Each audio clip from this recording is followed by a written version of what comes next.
Je suis très content d'être là et de pouvoir partager, discuter, échanger. Ce que je veux vous présenter, ce n'est pas une conférence que je fais régulièrement. Je l'ai vraiment construite pour ce matin en discutant avec TECC de cette journée et en se disant il y a les questions de connaissances scientifiques, les questions de climat, et je vais parler plus tard dans la journée des questions d'énergie solaire qui sont davantage mes spécialités.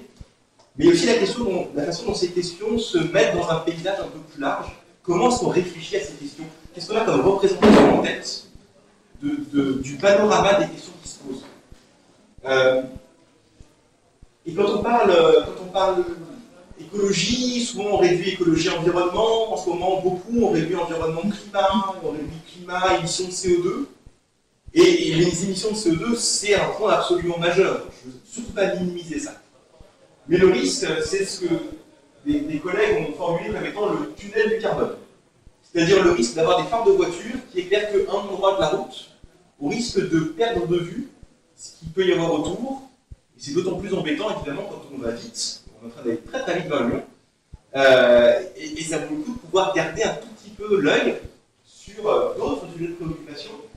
Et des sujets de préoccupation qui peuvent être d'autres questions environnementales, d'autres questions climatiques, d'autres questions environnementales, d'autres questions écologiques au sens large, en incluant aussi en particulier des questions sociales, des questions économiques, des questions d'inégalité, des questions de la façon dont nos sociétés fonctionnent. Et on s'est dit en réfléchissant à cette journée que cette ouverture elle était importante, parce que le risque sinon, c'est d'avoir l'impression que les sujets sont cloisonnés, que c'est des querelles de chapelle, et pour quel sujet il faut se battre, c'est comme si se battre d'un côté empêchait de se bagarrer des autres. Et que si on le fait comme ça, on a l'impression que les questions d'écologie, en fait, c'est des trucs d'écolo, au sens des gens qui ont le luxe de ne pas trop se poser la question de comment moi je la pose moi. Et je pense qu'en réalité, c'est des questions qui sont beaucoup plus larges et qu'il faut réussir à reprendre dans cette globalité-là. Alors, la proposition, du coup, c'est de réfléchir à des cartes. Comment on se représente l'endroit où on est. En fait, des cartes, on peut vouloir dire plein de choses. Les cartes, c'est des cartes routières, des cartes de France, des cartes qui permettent de se repérer, de savoir où on est, et puis éventuellement de décider là où on veut aller, et trouver un chemin pour essayer de naviguer. En fait, en fonction de ce qui vous intéresse, une carte, ça peut avoir plein de têtes différentes. Ça, c'est une carte normalement de la région que vous connaissez assez bien. Ça, c'est une carte de la même région. Mais c'est la carte du réseau électrique, par exemple. La carte du territoire. Comment est-ce qu'on fait pour représenter quelque chose? Et ce qu'on veut représenter, c'est une réalité qui est infiniment complexe. Quand on fait une carte, on simplifie. Ici, on représente toutes les routes. Et là, on représente tous les lignes électriques. Et si ce qui vous intéresse, c'est de savoir où sont les pylônes, et c'est plutôt ça qui va vous intéresser que ça. Choisir la carte adaptée au type de questions qu'on se pose. Mais du coup, c'est quoi les questions qu'on a envie de se poser? Et puis une carte, ça peut aussi éventuellement être une carte au trésor. Un endroit qui vous dit vers où aller. Et la carte, à ce moment-là, elle contient un objectif. Ça peut aussi être des cartes à jouer, peut-être. Et puis, qui sait, peut-être des cartes dans lesquelles il y a des atouts. En général, un peu plus rigolo encore. Donc, la notion de carte, elle peut avoir toute cette diversité-là. Pas encore, la carte des lecteurs, la carte bleue. Alors, ce que je vais vous proposer aujourd'hui, c'est un choix de cartes. Et j'ai choisi 2 cartes et demie, parce que je pense que c'est des cartes dont on entend tous parler, c'est des cartes dans lesquelles on baigne, et que je me suis dit que ce matin, c'était peut-être le moment juste de les repositionner, de les recontextualiser, de se redemander un tout petit peu d'où elles viennent, comment elles ont été construites, par qui elles ont été faites, qui les utilise, pourquoi, et éventuellement qu'est-ce qu'il existe comme critique sur ces outils-là. Donc c'est ça que je vous propose dans les 20 minutes de ce matin, c'est de positionner quelques cartes qui, je pense, sont utiles parce que vous les croisez forcément au quotidien et parce que ça peut être des outils dont, du coup, on peut se servir. La première de ces cartes, c'est la notion de développement durable. Et je reviens sur la question, je te vois gratter le sourcil, ça me fait penser que si vous voulez interagir au fur et à mesure de la conf, on n'est pas du tout obligé d'attendre la fin dans un cours magistral. Je veux dire, n'hésitez pas non seulement à poser des questions, mais éventuellement à réagir, juste à commenter, à dire ce que ça vous fait penser à votre histoire. Je parle de développement durable parce que Parce que c'est un peu la tarte à la crème. On a l'impression que le développement durable, on nous rappelle partout.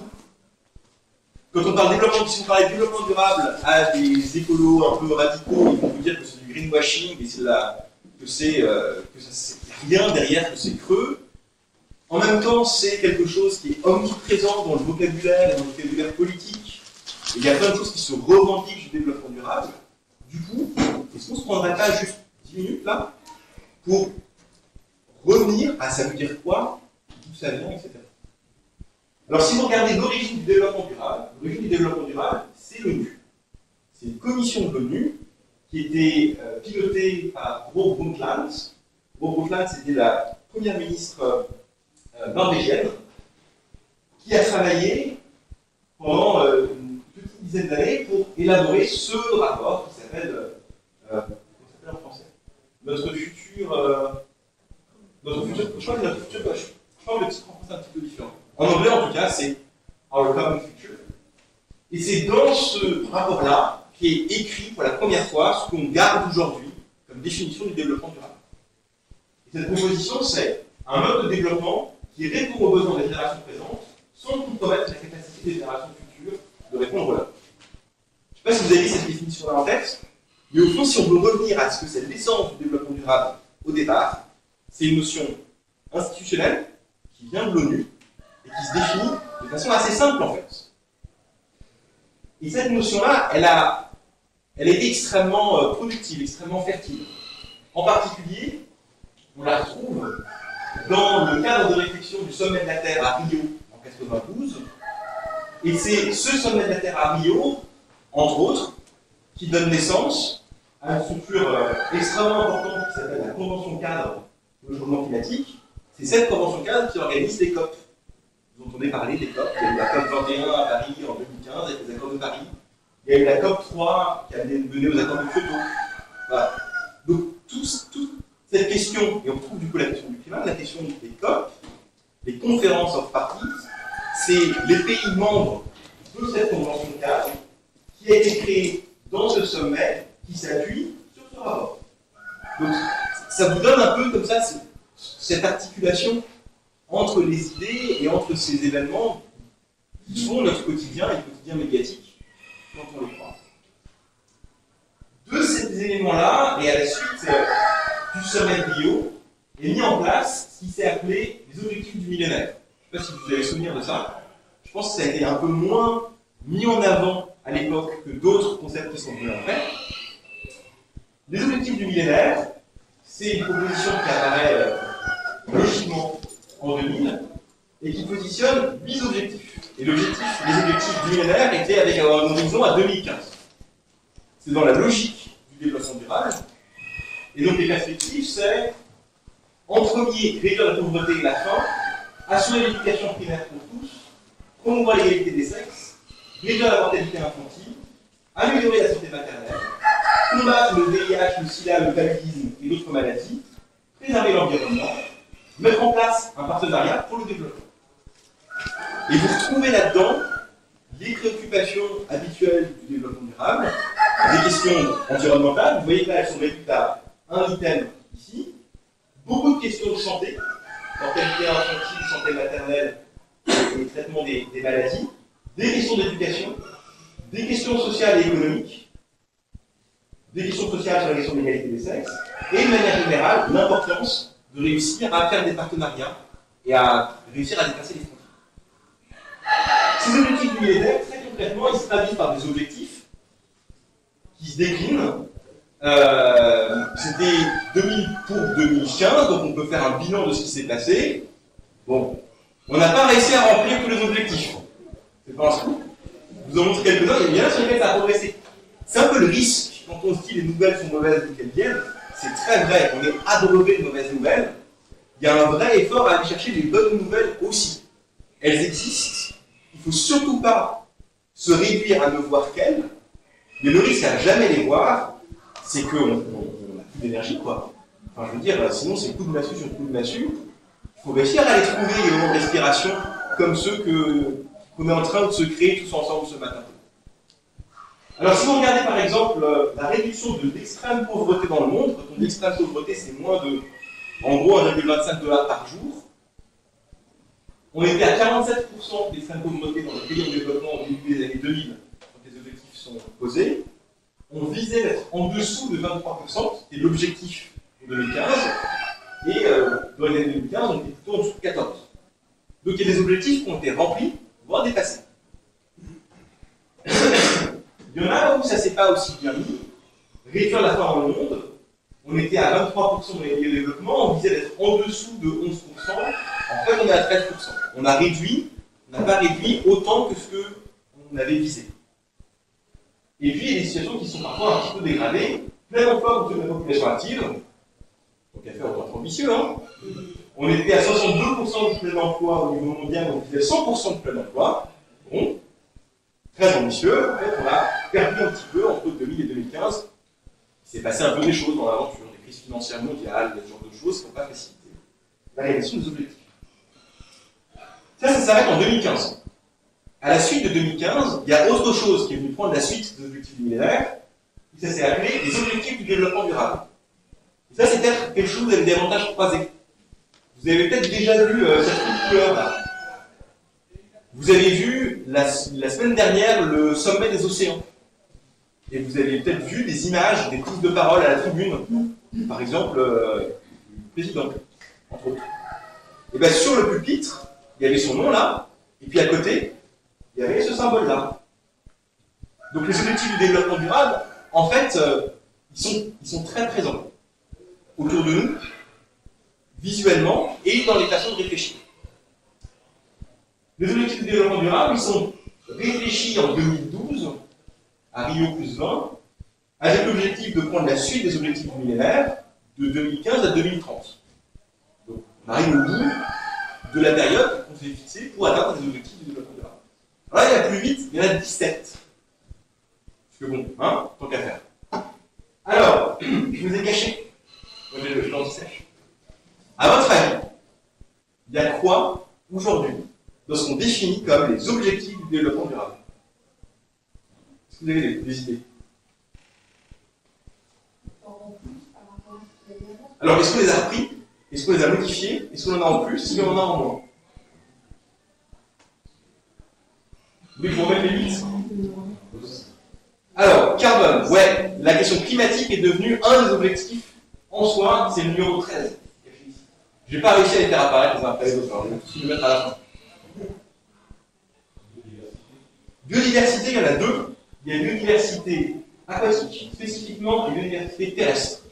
Donc la question environnement est devenue climat, biodiversité terrestre, biodiversité aquatique. Là, on est vraiment sur les questions écologie au sens environnemental. L'eau. Ouais, l'accès à l'eau, c'est le bleu qui est ici. Accès à l'eau potable et à l'eau sanitaire. Ouais. Agriculture. L'agriculture est indirectement, oui, la question de la faim. Donc l'agriculture pour la production alimentaire est mentionnée. Il y a la question de la production au sens large, et donc on peut dire que la production agricole rentre dedans, et indirectement la question de la biodiversité terrestre, c'est très directement lié à la question de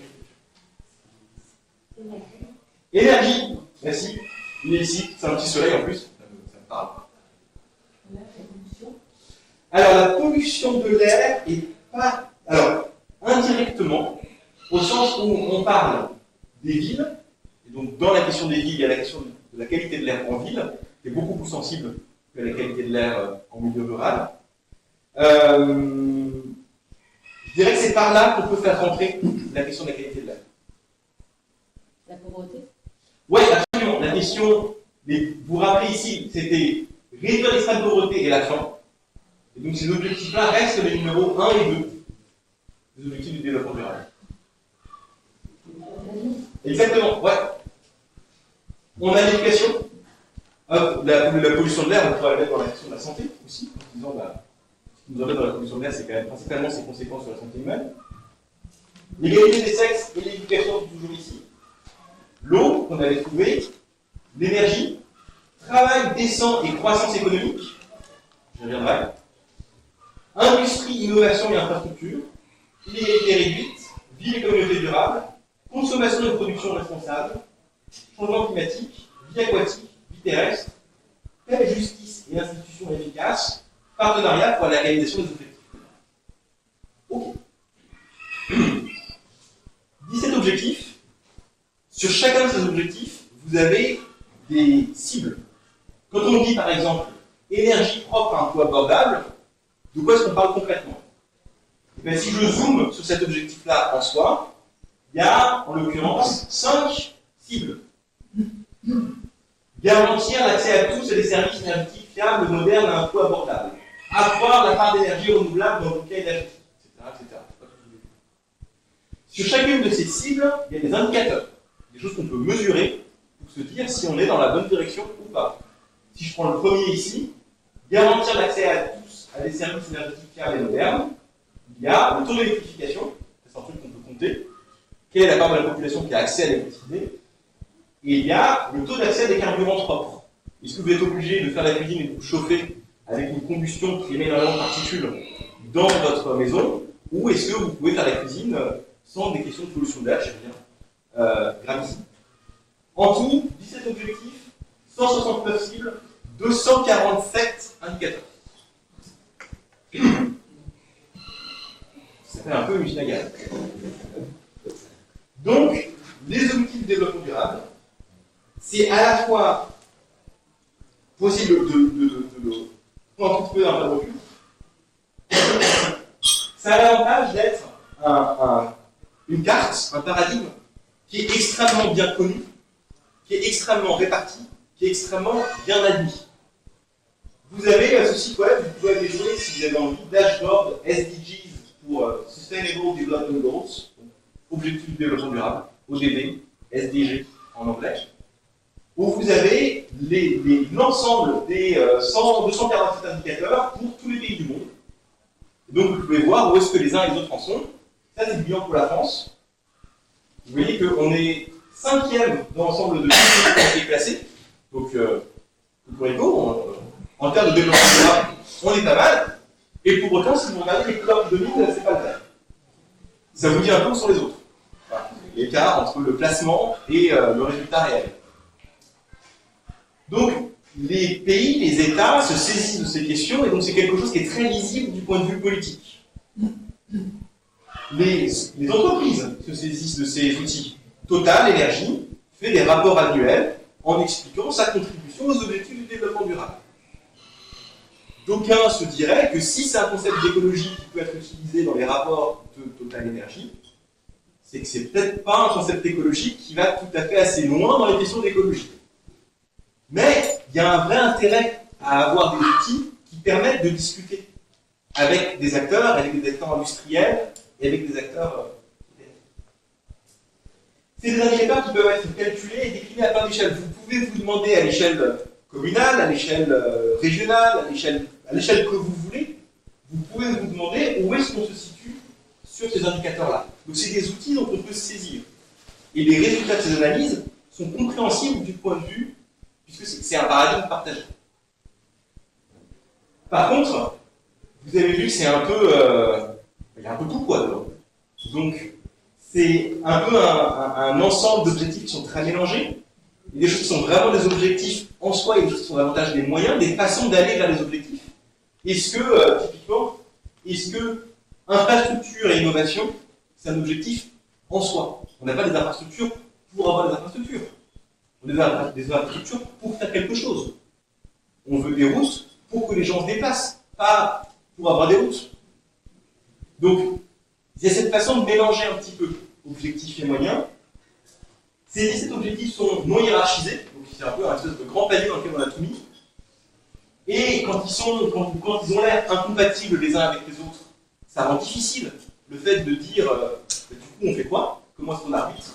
C'est pas un outil d'arbitrage, les objectifs de développement durable. Et il y a quand même une hypothèse sous-jacente qui est l'idée que, au fond, c'est l'objectif 8, la croissance économique, les objectifs du développement durable restent accrochés à l'idée que le progrès c'est la croissance c'est la croissance économique, et qu'au fond ce qui compte, ça reste le PIB. Mais c'est pas une surprise, vu d'où ça vient. Il ne faut pas reprocher à une carte qui vient de structures comme l'ONU de ne pas être un outil d'écologie radicale. Il faut prendre la carte pour ce qu'elle est. et l'utiliser avec ça en tête.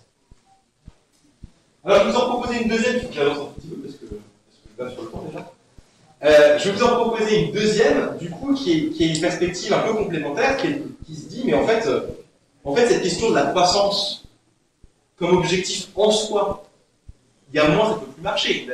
La croissance ne peut qu'être limitée par la capacité de la planète. Cette formulation-là, c'est le Club de Rome, le rapport Meadows, Limits to Growth, Halte à la croissance. C'est 1972, ces idées-là. C'est reformalisé dans une nouvelle carte, que vous avez peut-être entendu parler aussi, qui est la question des limites planétaires. Vous avez déjà croisé ce truc-là? Alors, les limites planétaires, c'est plus un travail institutionnel, c'est pas l'ONU, c'est un travail universitaire. C'est l'université de Stockholm. Stockholm Resilience Center. C'est proposé en 2009. On est à l'époque des objectifs du millénaire, on est avant les objectifs du développement durable, dans le contexte global. Et puis c'est régulièrement mis à jour. L'idée est la chose suivante. Il y a une capacité limitée de la planète à sortir de son mode de fonctionnement pré-industriel, on va dire, avant que l'impact des activités humaines ne soit sensible à des niveaux planétaires. Et l'idée de se dire, sur un certain nombre de systèmes, je vais faire un tout petit peu plus précis après, il y a le mode de fonctionnement du système planétaire stable, quand tout va bien. Il y a une zone où on a tellement perturbé le système qu'il n'est plus capable de fonctionner correctement, et donc il va potentiellement partir vers un mode de fonctionnement complètement différent. Et puis, il y a une façon de passer de ce qu'était le mode de fonctionnement avant à ce mode de fonctionnement complètement différent. Il y a une zone de transition. C'est une espèce d'incertitude. On ne sait pas comment se passe cette transition. Ce qu'on sait, c'est que le côté safe, le côté sécurisé, c'est de rester loin du moment où les choses peuvent commencer à bouger. La notion de la limite planétaire, au fond, la question de la limite planétaire, c'est un tout petit peu un faux ami. L'idée de la limite planétaire, c'est pas le point de bascule. La limite planétaire, elle est pas là. Parce que si je dis que la limite planétaire, elle est quand je suis juste au bord, en fait, c'est trop tard. Au moment où j'atteins cette limite, j'ai déjà la possibilité de faire quoi que ce soit. Donc la limite planétaire, on la définit comme une distance au point de bascule, où on se dit que c'est l'endroit où on a encore la possibilité d'agir. C'est un peu trompeur. Parce que si je vous demande où est la limite de la scène, la limite de la scène, elle est ici. Mais tel que c'est défini ici, c'est un paravent. Compréhensible? Si je prends l'exemple du changement climatique, parce que c'est ce qui me semble le plus facile à saisir, comment évolue le système climatique en fonction de combien de CO2 équivalent il y a dans l'atmosphère? Au niveau pré-industriel, on était quelque part par ici, 240 ppm, partie par million, c'est la concentration de CO2 dans l'atmosphère. On considère que la bascule du changement climatique, c'est quelque part entre 350 et 450 ppm. On ne sait pas exactement où, donc on met une limite basse en se disant, tant qu'on est en dessous de 350 ppm, on est assez sûr sur le fait que le système climatique ne va pas se modifier brutalement. Au-delà de 350 ppm, on a des réseaux sérieux de penser que si le monde était stabilisé à 350 ppm, donc on arrête là, on reste à 350, à 350 la température va continuer à monter un peu, il y a des glaciers qui vont commencer à fondre, donc il va commencer à se passer des choses. On ne sait pas exactement jusqu'où. Donc c'est le début de notre zone d'incertitude. Puis c'est sûr, c'est que si on est au-delà de 450, ça c'est la valeur actuelle. Donc, on considère, sur la question du CO2, que la limite climatique est largement franchie. Donc l'idée de ces limites planétaires, c'est d'identifier quels sont les systèmes qui sont susceptibles d'avoir une évolution potentiellement irréversible, d'identifier où est la zone où cette bascule peut se faire, et de regarder où est-ce qu'on est par rapport à ça. Donc si je prends la question climatique, je le donne comme ça en se disant l'espace safe serait en dessous de cette limite, Et sur la question de concentration de CO2, on est assez largement au-dessus. Ça, c'est une des limites planétaires. La proposition de Stockholm Resilience Institute, c'est d'identifier 9 limites planétaires. La question du changement climatique, la question de l'intégrité de la biosphère, là aussi sur les questions écologiques, ça ouvre à plus que juste la question du climat, le changement d'usage des sols, l'utilisation de l'eau douce, la perturbation des cycles de l'azote et du phosphore, l'acidification des océans, l'augmentation des aérosols dans l'atmosphère, l'appauvrissement de l'ozone atmosphérique. Ça, essentiellement, c'est l'ozone, pardon. Et l'introduction d'entités nouvelles dans la biosphère. On peut rediscuter davantage de cette carte, de pourquoi est-ce que c'est ces 9-là qui ont été choisis, de quel est l'indicateur qu'on prend quand on dit intégrité de la biosphère, qu'est-ce qu'on compte. Pour le climat, je vous ai dit que c'est le CO2. Pour la biosphère, qu'est-ce qu'on regarde? Pour chacun de ces sujets, il y a une proposition qui a été faite, une quantification qui a été proposée, et qui arrive à ces résultats-là. Bon. Les nouvelles ne sont pas très bonnes sur ce front-là. Je redis du coup, avec le trou rouge sur le graphe, l'importance de bien comprendre que limite planétaire, ça ne veut pas dire c'est foutu, ça veut dire on est à l'endroit où il ne faut plus attendre pour agir. Je souligne aussi un truc qui me semble vraiment intéressant. La figure que je vous montre là, elle est tirée du ministère de la Transition écologique et de la cohésion des territoires. Donc, là aussi, c'est un outil qui, au fond, qui est beaucoup plus critique que les objectifs du développement durable, et qui pourtant peut avoir un écho, peut avoir une lisibilité à un niveau institutionnel. Ces limites aussi, elles ont leurs limites et leurs critiques. On parle de grandeur planétaire. Mais du coup, concrètement, localement, comment je fais pour estimer? Sur les objectifs du développement durable, je vous ai dit, c'est un truc dont on peut se saisir à toutes les échelles.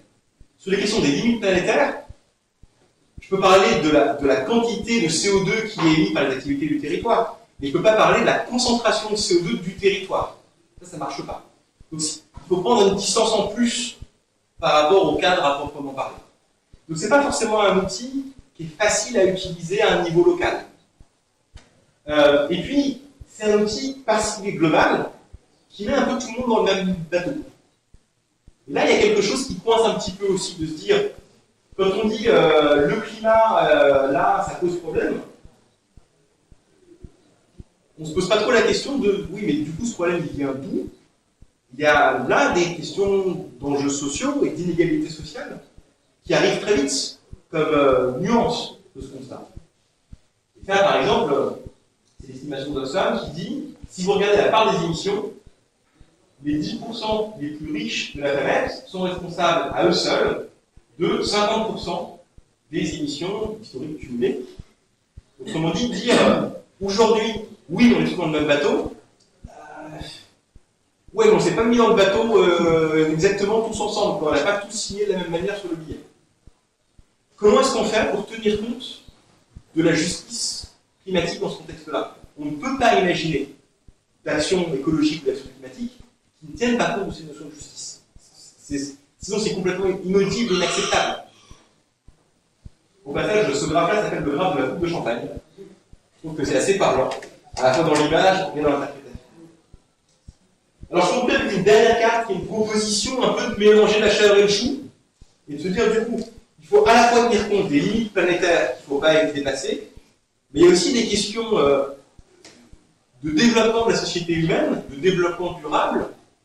Le premier mot, c'est quand même développement, où il s'agit de ne pas faire s'effondrer les enjeux sociaux. Alors ça, c'est une proposition formulée par Kate Raworth, qui est l'économiste, là aussi, du coup, à travail universitaire, qui essaie de rassembler les deux. Pardon? Et qui est de se dire, en fait, cette image-là, c'est le croisement de ces deux images-ci. Il s'agit d'un côté de se dire, il y a des limites qu'il ne faut pas dépasser, exactement comme là. Mais d'un autre côté, il y a des questions sociales, au sens accès à l'eau, accès à la nourriture, inégalité des sexes, inégalité sociale. Et ça, il ne faut pas effondrer les acquis sociaux. Donc il faut réussir à ne pas être trop bas ici, il faut réussir à ne pas être trop là-haut. Il faut réussir à être dans la zone de viabilité d'un espace qui est sûr et juste pour l'humanité. Cette image-là, c'est l'image dite du donut, du beignet. Alors ça a l'avantage en plus d'être un peu appétissant, mais on peut se dire aussi c'est le maillage de la carte du lapin.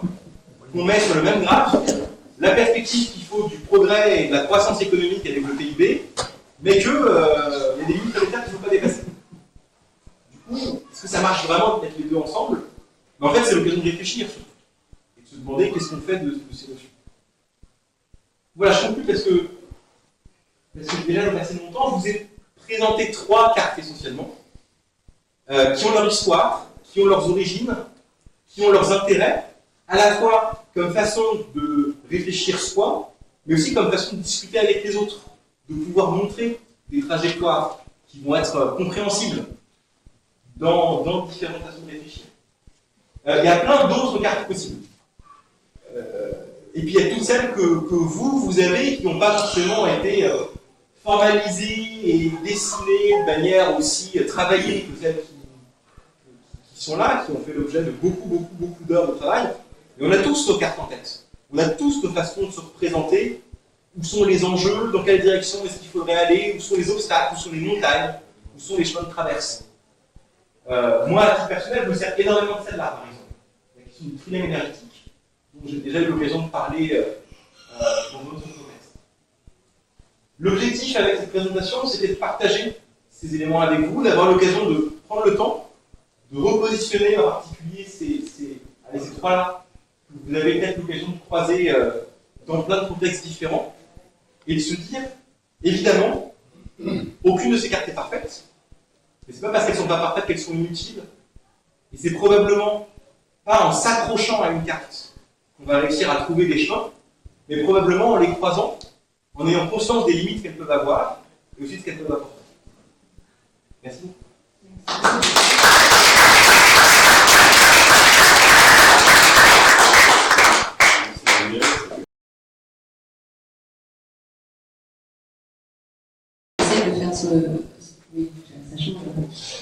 On essaye de faire ce qu'on peut avec nos moyens.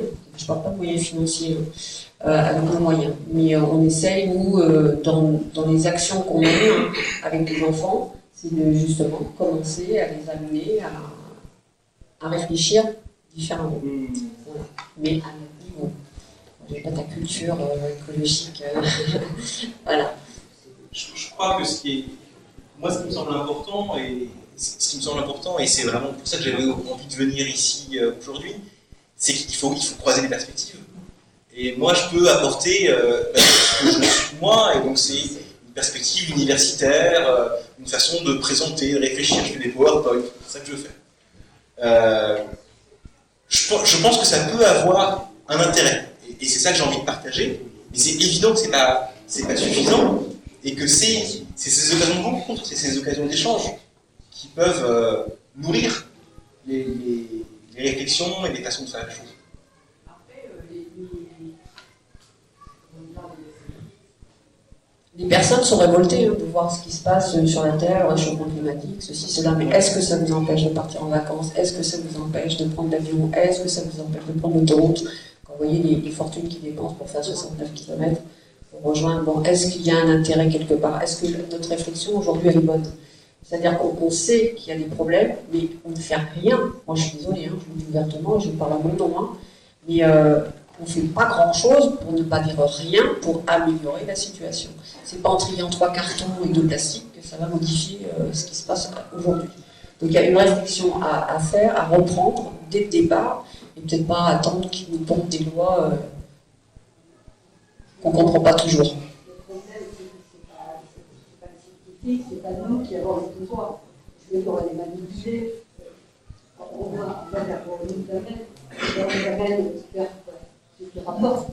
Je veux dire, on avance quand ça rapporte à ceux qui profitent. Je ne sais pas si tout le monde ça. Je sais pas, oui, je disais que bon, c'est bien, je suis ravie, c'est bien de porter la connaissance. Je veux dire, les politiques, ceux qui décident l'ont la connaissance. Mais il faut le contraire, ce que je disais, je veux dire, on nous amuse. Moi, je ne fais pas des déchets, on nous a amusé pendant longtemps. Je veux dire, voilà, c'est quand on est au bout et que ça rapporte à quelqu'un qu'on avance. Je veux dire, l'obsolescence programmée, elle est connue et elle continue. Je veux dire, alors c'est bien, c'est bien. Je veux dire, quand vous amenez les gamins à réfléchir et quand ils commencent à voir un peu ce qui se passe, c'est compliqué, quoi. C'est très compliqué d'avancer. Ouais. Vous avez bien sûr raison, mais bien sûr que les enjeux, typiquement les échéances électorales, hein, qui gouvernent les décisions qui sont prises en se disant qu'est-ce qui donne le plus de chances, assez souvent, ou un peu trop souvent, et plus encore quand plus on monte et plus c'est vrai. Je pense que les réponses, elles sont dans les actions collectives. Je pense qu'un peu trop souvent, l'écologie est ramenée à des questions des petits gestes quotidiens. Et quand on se dit, il faut trier les déchets, il faut faire pipi sous la douche, il faut éteindre l'eau quand on se brosse les dents, allez, au mieux, on s'est acheté une bonne conscience à peu de frais en se disant, j'ai fait ma part, et donc... Mais en fait, ça fait pas envie, tous ces trucs-là. Et je pense qu'il y a des choses à imaginer qui peuvent faire envie. Et c'est dans cette direction-là qu'il faut aller. Et comme vous le dites, pas attendre que ce soit des choses qui arrivent d'en haut, parce qu'elles n'arriveront d'en haut que quand le haut percevra que c'est une envie de en bas.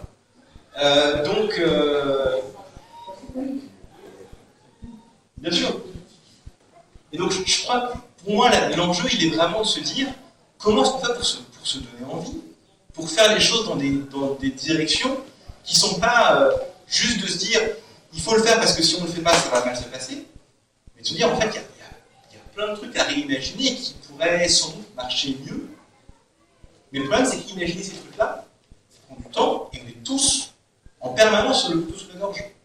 Il y a plein de trucs à faire, on est débordés.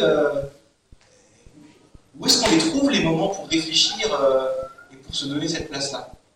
Et voilà, pour moi, peut-être que le truc à faire, c'est de se donner ces espaces. C'est de se donner ces moments de rencontre, d'échange. Et je ne sais pas à quoi ça aboutira précisément. Déjà, si ça peut faire du bien, déjà, si ça peut permettre de respirer un peu, c'est ça le prix, dans le contexte tel qu'il est. Et puis après, on verra où ça mène. Une autre question. Merci. Bonjour. Est-ce que tous ces discours ne sont pas un petit peu écocentrés? Est-ce qu'on a vraiment... est-ce qu'on comprend la nature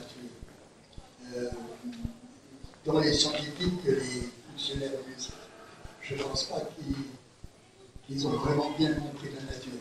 Est-ce que notre système, notre paradigme économico-industriel est compatible avec l'environnement? Certainement pas. Donc, il n'y a pas de choix. On n'a pas le choix.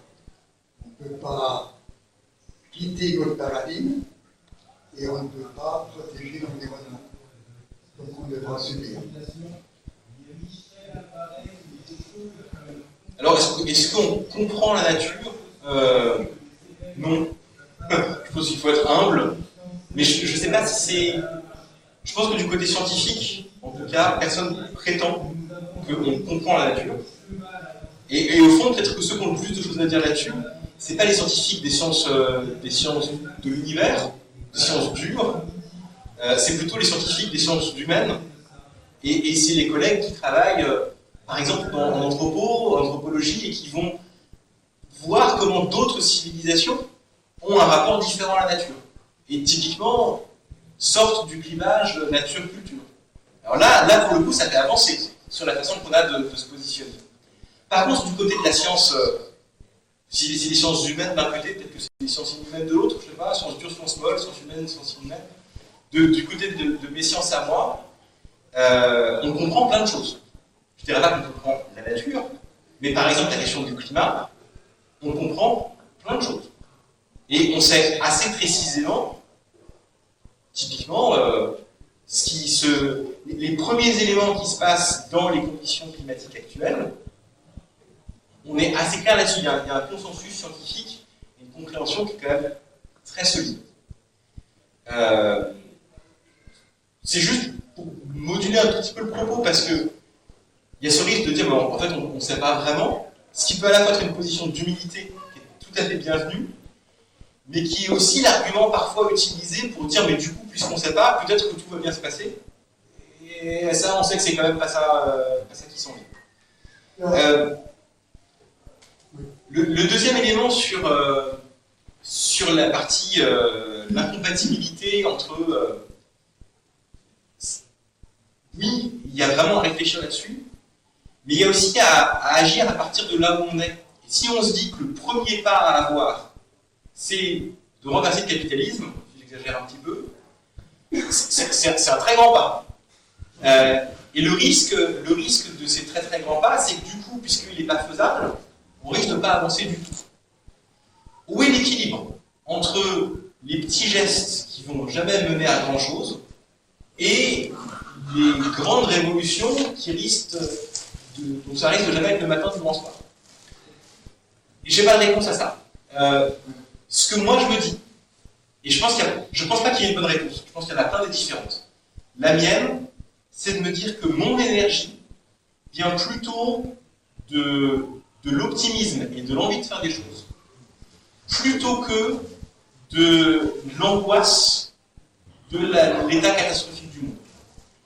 C'est un équilibre précaire, hein, parfois. Je ne dis pas que je suis toujours sur cette ligne-là. Et je pense que c'est important d'avoir des gens qui alertent avec des mots forts sur les risques et les dangers, et que c'est important d'avoir des gens qui portent des perspectives de solutions, avec le risque d'un côté de tomber dans un technosolutionnisme qui fait comme si les solutions allaient régler le problème, et de l'autre côté de tomber dans un pessimisme qui fait comme s'il n'y avait plus qu'à se coucher et attendre que ça se termine. Non. Vous êtes un scientifique. Pouvez-vous m'expliquer pourquoi, quand on double, on a 2 molécules supplémentaires sur 10 000 autres molécules, on met la Terre en danger, alors que le climat, il est lié à la biosphère. Si on modifie la biosphère, le climat modifie aussi. Ça n'a pas été étudié, ça. Alors, ça a été très largement étudié, et sur la question de pourquoi est-ce que rajouter des molécules, ça a cet effet-là, je peux tout à fait vous répondre. Ce que je vous propose, c'est qu'on le fasse vraiment. En fait, si vous vous intéressez vraiment à cette question scientifique, ça prend du temps pour regarder les choses dans le détail. On fait ça. On prend un papier, un crayon, et on discute vraiment, avec grand plaisir. Je pense que ça va être intéressant de le faire après la conférence. Absolument. Parce que je pense qu'on part dans un grand débat très intéressant, mais qui va occuper un peu d'espace. Une autre question, peut-être? Peut-être juste pour proposer à... Oui. Si toi tu veux réagir sur comment tu trouves l'équilibre, toi, entre... tu parlais de bouillonnement, comment tu trouves l'équilibre entre l'état de la situation, la nécessité de faire des choses, comment tu te débrouilles de ça, toi? Nous, à notre petite échelle, hein, déjà on essaye de toujours rester optimiste. Et c'est ça la difficulté, c'est qu'aujourd'hui, on est dans une énergie tellement sombre, humainement parlant, mais je le conçois, hein, parce que moi c'est pareil, il y a des jours où c'est un peu up and down, comme on dit, mais je pense qu'il faut vraiment garder cette énergie positive pour qu'on puisse s'en sortir. D'ailleurs, les énergies, on ne va pas rentrer là-dedans non plus, hein, mais je veux dire, c'est important. Donc nous, ce qu'on essaye de faire au sein du centre social, déjà, c'est de motiver nos adhérents, et on les motive. On a cette force-là quand même, c'est qu'on arrive vraiment à générer pas mal de positivité, ne serait-ce que dans toutes les actions qu'ils mènent avec nous. Donc ça, c'est important, et je pense que ça va être compliqué, on le sait, on est dans un monde compliqué, on arrive au bout d'un système où tout le monde en est conscient, et je pense que c'est pour ça que les gens sont dans cet esprit-là, cet esprit sombre, hein, je peux le comprendre, mais justement, il va falloir mettre à sens inverse pour pouvoir redynamiser un petit peu, pour éviter de tout foutre en l'air, quoi. Donc on sait qu'on est dirigé par des puissances sombres plus, mais c'est à nous, justement, on est quand même, attention, et s'ils sont là, c'est un peu à cause, grâce à nous, on ne sait pas trop. Enfin, je veux dire, c'est à nous d'inverser la vapeur. Donc je pense qu'il faut garder force et espoir. Je pense que c'est plutôt à la nouvelle génération. Pardon? Je pense que c'est plutôt à la nouvelle génération. Non. Et que donc, je suis pas d'accord. Hein. Bah, nous, bien sûr, mais je me dis que ce qu'on va faire, nous, ça va être le début de ce qui pourra être fait, ou peut-être qu'il y a d'autres choses, d'autres façons de penser qui vont venir de la nouvelle génération. J'espère. Et je trouve ça dommage, en fait, que là, la salle est plus très jeune. Et je trouve ça difficile dans mon métier d'intéresser les jeunes à ces problématiques parce qu'on arrive justement par ce biais de la catastrophe, la fin du monde, et quand ils allument la télé ou qu'ils regardent leur téléphone, parce que c'est quand même leur principale occupation, ils ont toujours que des choses négatives, vous en parliez tout à l'heure. Donc ce contexte est très négatif, donc ils se détachent un peu de ces problématiques parce que c'est encore quelque chose de négatif.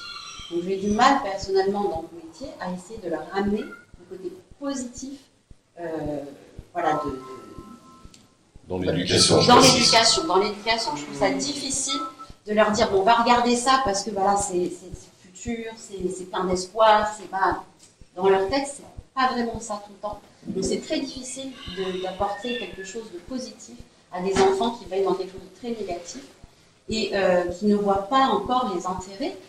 Voilà, de ça. C'est difficile. Le discours, en fait, la communication est très difficile à apporter. Et je pense que là, on aurait une réflexion à avoir sur justement avec tout le côté universitaire, éducation, etc. Mais pour moi, voilà, c'est ça qui manque, c'est notre relation avec ces jeunes, cette nouvelle génération. Comment leur parler pour leur faire comprendre que finalement, l'intérêt, c'est aussi pour eux. Donc ils voient certaines choses, ils voient des constats catastrophiques, et c'est ça, c'est bon, c'est pas grave, je le mets sur mon portable.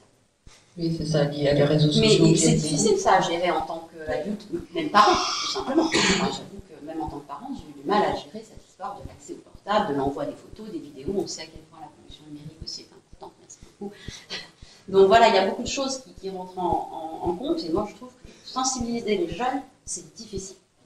Pour l'avoir tenté déjà, mais je trouve ça difficile. Ça fait des années que ça fait non, le constat, il est depuis 3-4 ans où effectivement la jeunesse est très difficile à toucher. Mais c'est là où aussi on va parler d'éducation des parents, c'est que, parce qu'on travaille avec aussi l'éducation nationale, on fait des interventions dans les écoles et les collèges, quand vous avez des instituteurs et institutrices qui vous disent ah ben oui, mais nous les parents on les voit pas. C'est-à-dire qu'ils déposent le gamin à l'école et ciao, bye bye. Le constat il est flagrant. Enfin, je veux dire, il y a un désintéressement au niveau de la parentalité, au niveau de l'éducation, et même vis-à-vis de l'éducation nationale. C'est-à-dire que même les parents vis-à-vis de l'éducation nationale, il y a un frein déjà. Donc pourquoi il y a des représentations qui font que l'éducation nationale, c'est l'autorité, c'est ci, c'est mi, c'est là.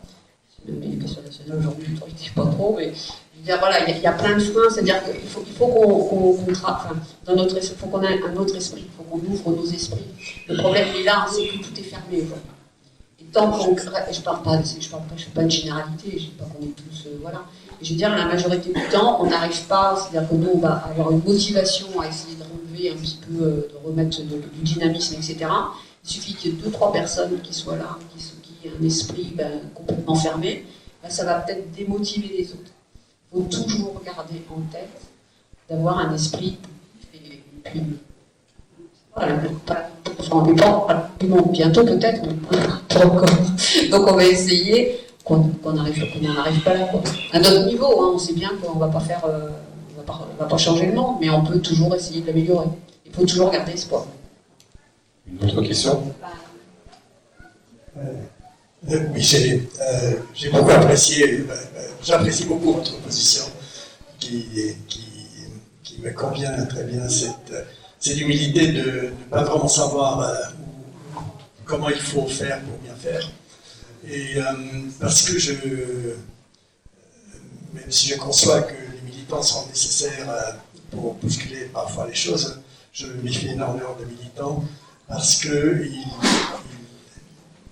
sont toujours dans une vision assez manichéenne et ils ne tiennent pas compte du fait qu'il y a toujours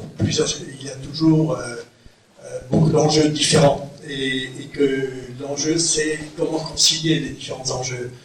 Et quand on réfléchit à cette conciliation des enjeux, on se rend compte qu'il n'y a plus du noir et blanc, mais que 50 nuances de gris et c'est très difficile à choisir, à positionner les uns et les autres dans ces différentes catégories. Et un autre point qui me tracasse beaucoup, c'est la faisabilité politique de ces politiques, parce que on se rend bien compte que plus que le débat autour de certains sujets est un peu hystérisé et exagéré, plus il y a une contre-réaction de la majorité silencieuse qui est, quand on voit les débats sur, par exemple, les camions de gendarmes qui brûlent à Sainte-Soline, on se demande toujours est-ce que sur une cause qu'on peut estimer justifiée, on ne nourrit pas l'extrême droite qui ne supporte, parce que les gens ne supportent pas qu'on brûle ces affrontements-là. Donc on est toujours un peu partagé et effectivement on arrive toujours à notre conclusion un peu de dire d'un côté il y a le pessimisme de la lucidité contre l'optimisme de l'action. Je suis d'accord qu'effectivement il faut... Merci beaucoup. Quelques réactions comme ça sur la question du militantisme. J'entends bien la crispation que vous évoquez. Et je la ressens aussi assez régulièrement et je la perçois autour. Je pense que c'est quand même important aussi de se dire il y a des militants qu'on voit parce qu'ils font des actions, ils ont les revendications qu'ils ont, et puis il y a ceux qu'on ne voit pas parce qu'en fait ils sont au pouvoir. Et que les tâches aveugles qu'on reproche à ceux qui font des actions en disant écologie, etc., ceux qui font des actions en disant pas du tout écologie, ça s'appelle le business as usual, ça s'appelle ce qu'on fait d'habitude. Et franchement, je ne suis pas complètement sûr desquels sont les plus déraisonnables. Mais il y en a où c'est ça la situation par défaut. Et comme c'est la trajectoire qu'on suit par défaut, on ne perçoit plus ce qu'elle a d'absurde.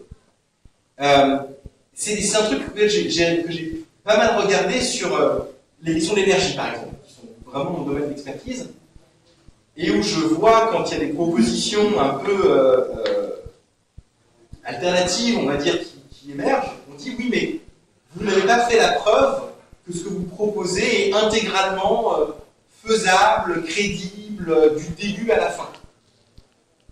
C'est une préoccupation à avoir, c'est vrai, mais si j'attends d'avoir fait tout ça pour commencer à faire le premier pas, c'est un peu ce qu'on évoquait tout à l'heure, en fait je ne bouge pas. Et comme je n'ai pas bougé, je suis au même endroit, et donc je ne bouge pas. Donc, c'est vraiment pour réagir sur cette question de la militance, c'est de se dire, je comprends tout à fait l'exaspération. Et en fait, on devrait peut-être aussi être exaspéré. Je ne dis pas qu'il faut être moins exaspéré de la militance. Je dis qu'il faut peut-être être plus exaspéré d'autres choses qui passent de manière un peu invisible. Oui, et on voit bien que certains acteurs politiques, s'ils vont trop dans le sens des militants, et la prochaine fois, ils ne se font plus... Absolument, bien sûr. Bien sûr. Ça, c'est le jeu politique en général. Et du coup, ça m'amène sur la deuxième partie du jeu politique. Et là, je dirais des choses à deux niveaux. Le premier, c'est... on a vu ces dernières années que quand un sujet est pris au sérieux, eh ben, les décisions sont prises et les actions sont engagées. Est-ce que c'est des bonnes actions ou pas des bonnes actions? On peut largement en discuter. Mais force est de constater que on peut mettre un pays en confinement pendant plusieurs mois. Vous ne pensez pas que c'était possible? Eh bien, en fait, si. Et on a découvert que c'était possible en un temps très court. Ça, c'est ce qui se passe quand on prend un sujet au sérieux. Et à nouveau, est-ce que c'était la bonne réponse? Est-ce que c'est ça qu'il fallait faire? Discutons-en aussi. Mais voilà l'ampleur des réponses qu'on est capable d'apporter. C'est jamais l'ampleur des réponses qu'on apporte sur la question écologique. Jamais. L'écologie est toujours la variable d'ajustement. Une fois que les gens sérieux ont traité les gens sérieux, les choses sérieuses, s'il reste du temps, un peu d'argent, et que c'est pas trop problématique, que ça embête pas trop, on fera de l'écologie. Oui, mais le confinement était possible parce qu'il y avait un certain consensus mondial. Hein. Et sur des enjeux environnementaux, vous ne trouverez jamais ce consensus mondial. Sur la question du climat, par exemple, il y a peu de consensus aussi clair. Il y a quand même un accord qui a été signé par tous les pays du monde pour dire qu'il faut maintenir le réchauffement climatique en dessous de 2 degrés et si possible en dessous de 1,5. En termes de consensus mondial, on fait difficilement mieux que ça. Mais là, je suis sur une vision descendante. Le pouvoir politique se dit ça, c'est important, et donc on agit. Et on voit les conséquences aussi. On voit les crispations, on voit les incompréhensions, et on voit les gesticulations de dire on n'a pas fait assez de pédagogie, ce qui est tout à fait insupportable. C'est pas une question de pédagogie, c'est qu'on n'est pas d'accord. C'est pas qu'on ne vous a pas compris. En général, c'est ça, quand même, une réaction.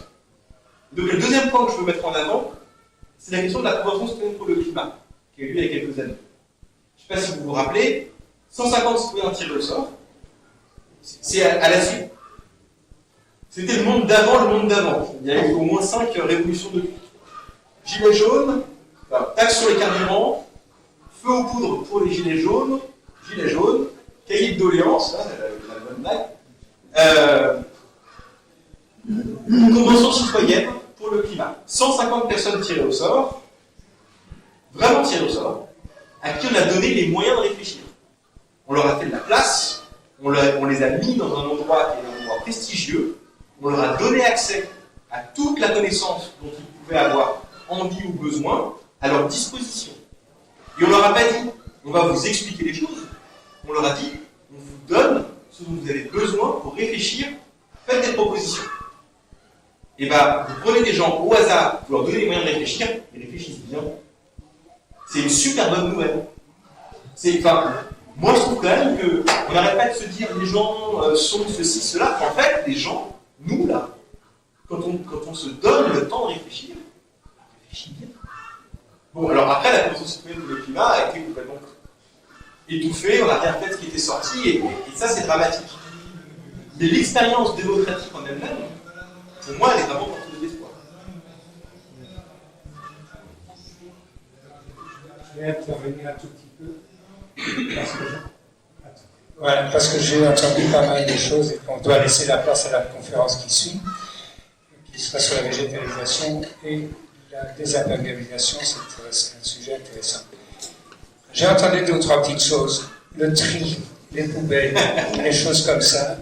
Alors, je vous annonce qu'on a amené les enfants, de l'association TECC, on a amené les enfants à l'usine de tri de Kessag, les 4 classes, ils peuvent vous prouver, j'ai un interview qui le prouve sur mon téléphone, si vous voulez l'entendre, que le tri, ça existe et ça passe pas tout à l'incinérateur. Il y a 700 tonnes de déchets qui sont triés de nos emballages, donc la partie emballage, je ne parle pas des cartons, qui est triée complètement à l'usine de Kessag, etc. Nous avons ici, sur l'espace, ici, la communauté de communes, qui a tout un programme pour ce tri, vous pouvez aller savoir où ça se trouve, etc., ils sont là-bas, mais aussi ils mettent à disposition sur le territoire de Cévennes des composteurs publics. Et ça marche parce qu'en fait, ils ont dû mettre des cadenas sur les dernières parties des composteurs, parce qu'on volait le compost. Donc ça marche très bien. Je veux dire, les gens sont conscients qu'il y a moyen de faire des petites actions, et la communauté de communes organise ça très très bien à ce niveau-ci. Donc je veux dire, sur cet espace. Et puis pour les petites choses comme ça, on a aussi mis là devant un grand bac, Big Mac, mais qui est là pour récolter des canettes en aluminium, si vous en avez ou si vous en buvez, vous pouvez les laisser là-bas. Elles sont récupérées par un organisme qui fait des bonnes actions avec, des accessoires pour les handicapés, etc. Et je vous promets que j'étais aussi à une conférence dernièrement, eau et climat, au Pont du Gard, et c'est des préoccupations qui occupent vraiment les politiques. Et il y a des tas de choses qui se font à tous les niveaux et au niveau de toutes les agences du territoire. Il faut vous intéresser aussi à ce que la politique fait, parce que sinon c'est la politique qui s'intéresse à vous. C'est pas moi qui l'ai dit, ça se trouve sur un truc, ça c'est de France Inter, là, monsieur qui parle de ça. Et il faudrait quand même vous rendre compte qu'il y a des choses qui se font réellement. Notre association, elle est là pour communiquer, on organise ce genre de choses, mais aussi dire ce qui se passe réellement, et parfois engueuler nos hommes politiques parce qu'ils ne font pas ce qu'ils doivent faire. Mais on est voilà. Je vous remercie. Merci.